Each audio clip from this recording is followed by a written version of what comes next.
three, testing 1, 2, 3. This is Who Did You Boycott Today? This is an unexpected broadcast. Thank you folks for popping in for the broadcast. I hope I don't have to be on here long. I need to get back to my other work.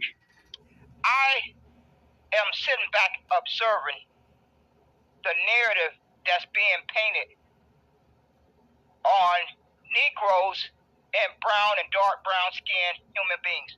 Because I don't use the classification Black American.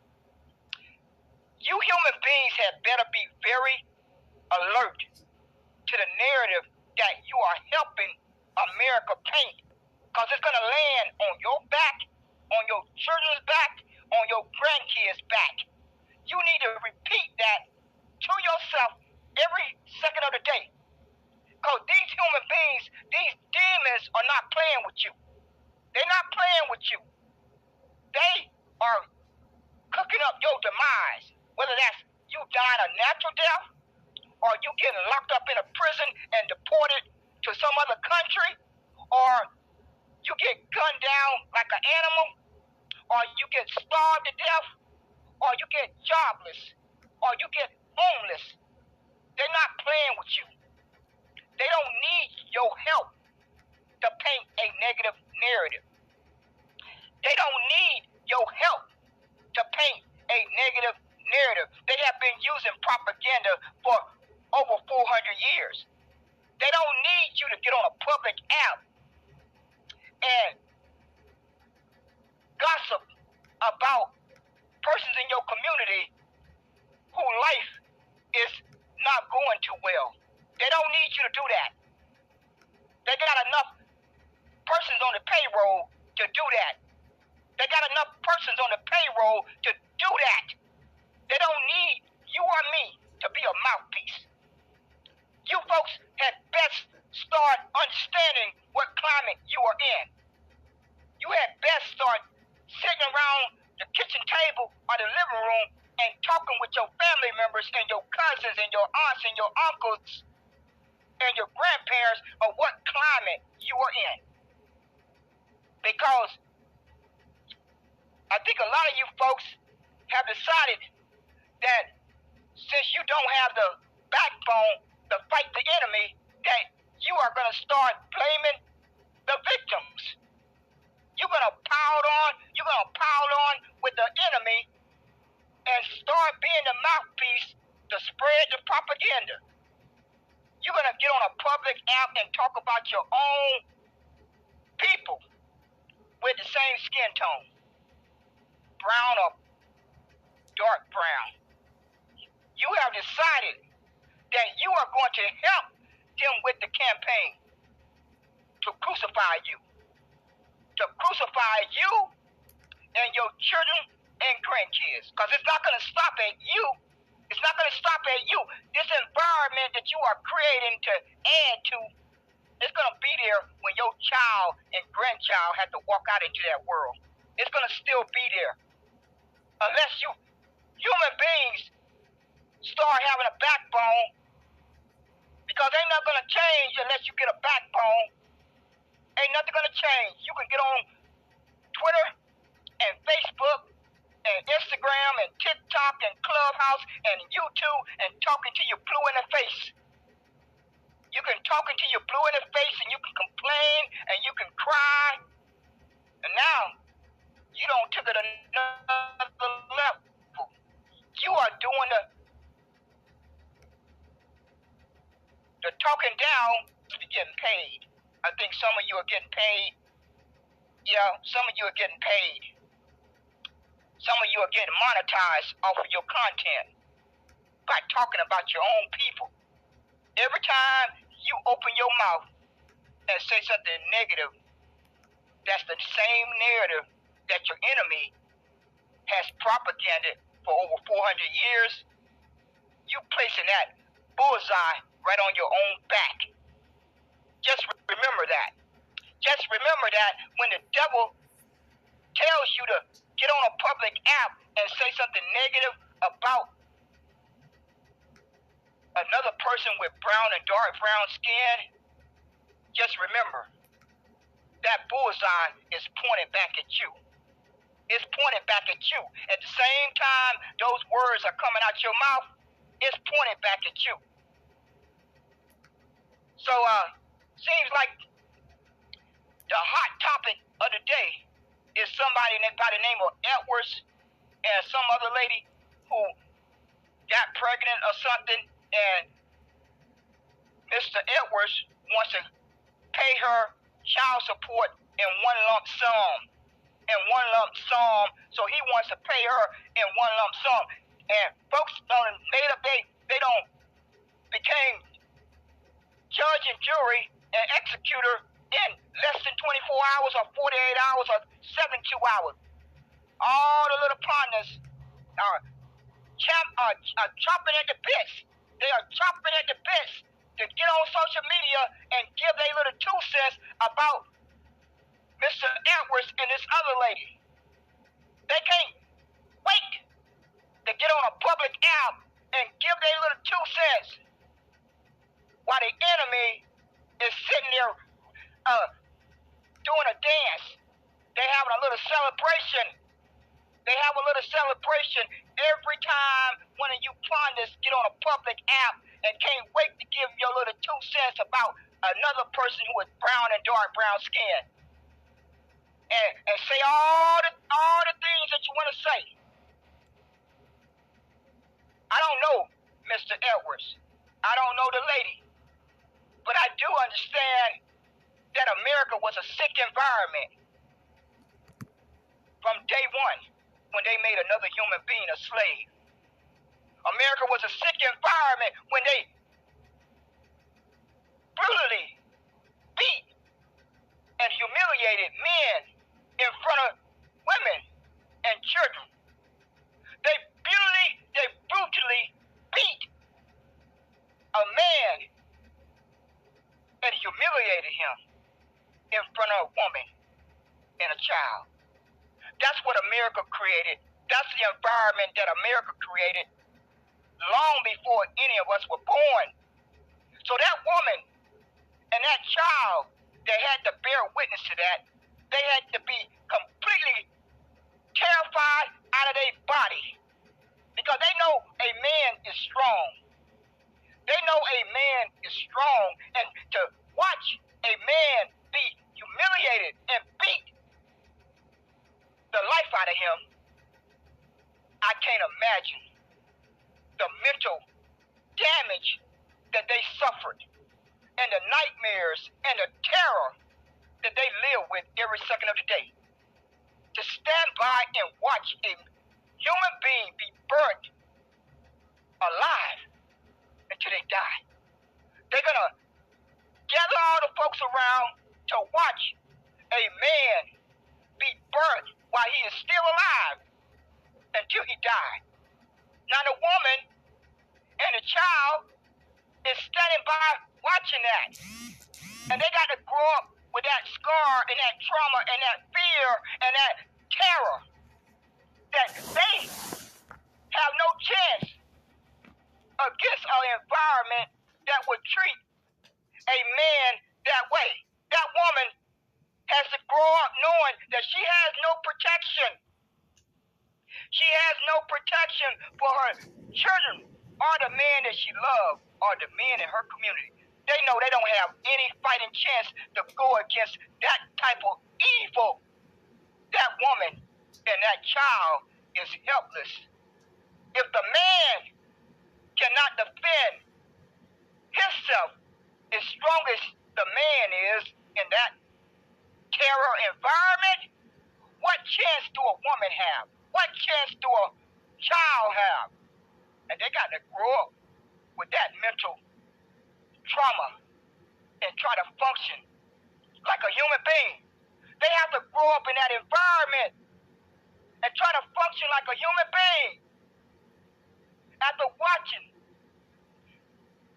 man after man get hung to death, get lynched to death, get burnt to death, they got to grow up and have nightmares about that reality. And so we got human beings in the 21st century standing in judgment. They are jury, and executor. They have become the identity of the enemy. They're not waiting for the enemy to crucify their fellow human being. They're not waiting for the enemy to crucify their fellow human being with brown and dark brown skin. They're going to do it for them. They're going to do it. They're going to volunteer to do it because they're going to get monetized. Their little platform, their little social media platform is going to get monetized. Somebody's going to probably hit you up in the back channel and offer you a deal of a little bit of cash if you keep on talking about that content. You may just get a little special invite. You may get a special invite because you're going to be on the payroll. They just may decide to add you to the payroll. You're doing such a good job. You're doing such a good job of being a mouthpiece for your enemy. They just may decide to contact you so you could be on the payroll if you're not already on it. If you're not making enough money from monetizing your platform, Tommy Sotomayor, Marlon Gaines, cultivating, and a lot of you Pan-Africans, I am downright fed up and disgusted with you, human beings that have come to America.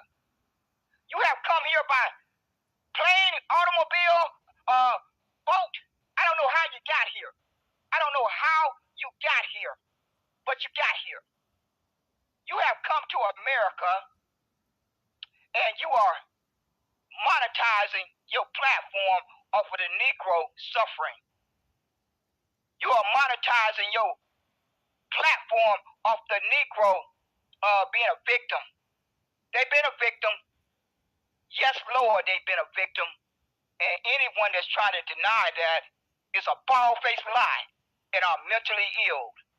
Because there ain't no skirting around that America is a sick environment. It became a sick environment from the very second that America made another human being a slave. And all of us were born into it. All of us were born into it, and there's no denying it. And no one have any clue. No one has any clue as to the scars and trauma and terrorizing DNA that has been passed down. No one seems to care about it. Folks too busy crucifying each other for the enemy. You're too busy crucifying each other for the enemy, and now you have literally started blaming the victim. Any person with brown or dark brown skin is a victim. All of us are victims. Some of us get a college degree. Some of us get a comfortable job. Some of us get a sports contract. Some of us get an entertainment contract. Some of us get an acting contract, and we think we live in a different world. We live in a different environment. No, it's no different. You just one of the blessed ones or the lucky ones to get through the crack. You just one of the lucky ones or the blessed one to get through the crack. Because the environment, when you walked out that door that day, had not changed. When you walked out that door the next day and the next day and the next day and then a year, a decade later, it hasn't changed. Have it not? Call me a liar. Call me a liar. Because I've been here for 62 years. I've been here for 62 years, and I have been here long enough to make my evaluation.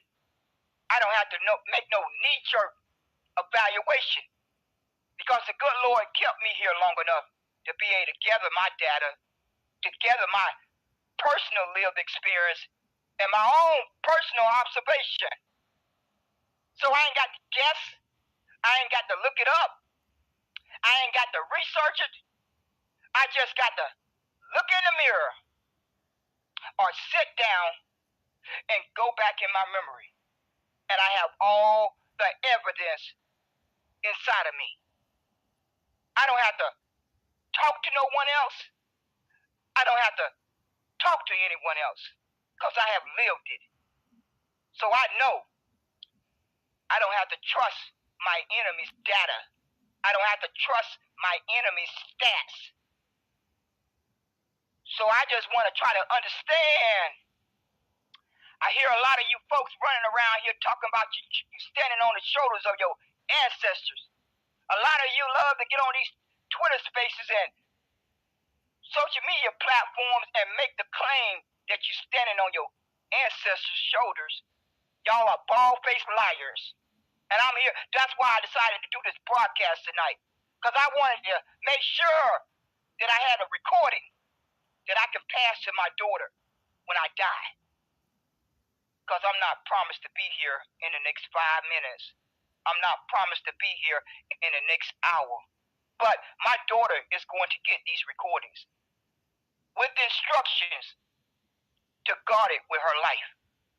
I want, if the day comes when she has to push that play button and really deliver the facts and not the rewritten history and narrative, I want her to be able to push that replay button and let her mother's voice be heard of how human beings who run around and claim they standing on their ancestors' shoulder and how they are a bald-faced lie. They won't even go into Twitter spaces and acknowledge their Negro ancestors. They just say ancestors or descendants of slaves. My ancestors, descendants of slaves. They won't even bring themselves to say Negro ancestors. They won't even acknowledge them. But they constantly try to profess that they are standing on their ancestors' shoulders. But they are ashamed. They are ashamed to say Negro out of their mouth. Why is that? Why are you sorry human beings afraid to say Negro? Because I would like to know, before I take my last breath, I've heard many of you speak for the past 2 years, 3 years of my life. For the past 2 years and 3 years of my life, I have heard many of you. And I sit back and I ask myself, when are they going to recognize, when are they going to honor their Negro ancestors? When are they going to say the words? Are they afraid to say the words? Are they ashamed to say the word Negro? Because they feel all fuzzy saying the word ancestor. They feel all fuzzy saying the word descendants of slaves. Descendants of slaves, they feel all fuzzy saying the word Black American. They feel all fuzzy saying the word African American. They feel all fuzzy saying the word freedman. They feel all fuzzy saying the word ADOS. They feel all fuzzy saying the word FBA. And like the lady name that's in my title, FBA Empress. FBA Empress. The Negro ancestors did not identify as FBA. They are turning over in their grave. They are turning over in their grave. And you human beings try to profess that you stand on your ancestors' sacrifice, and you can't even acknowledge them. You don't even acknowledge them. You don't even put them in your profile. You don't put it on your timeline. You don't say it out your mouth. And you tell your enemy and the whole world how much respect and honor you have for the Negro ancestors' sacrifice and achievement. You do it.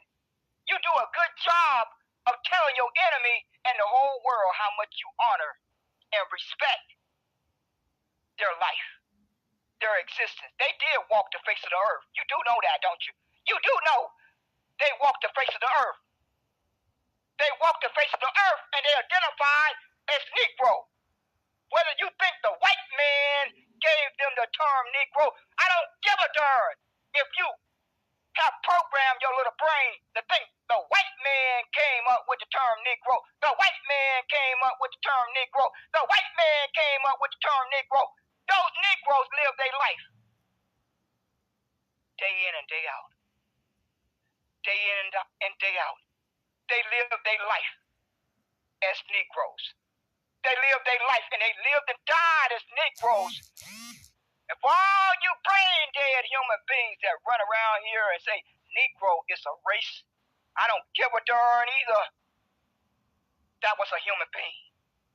That was their race, if you want to call something called a race, ethnicity, or birthright. That's how they lived their life. And they deserve to be honored. They deserve to be honored and respected. But you, sorry human beings, don't have it in you to do it. You don't have it in you to do it. So you tell the world, and you tell America, and you tell the OMB, and you tell the Congress, and you tell the Senate, and you tell the President, and you tell the Vice President how much you respect your Negro ancestors every single day. And you sorry human beings think you're going to get reparations? How dare you?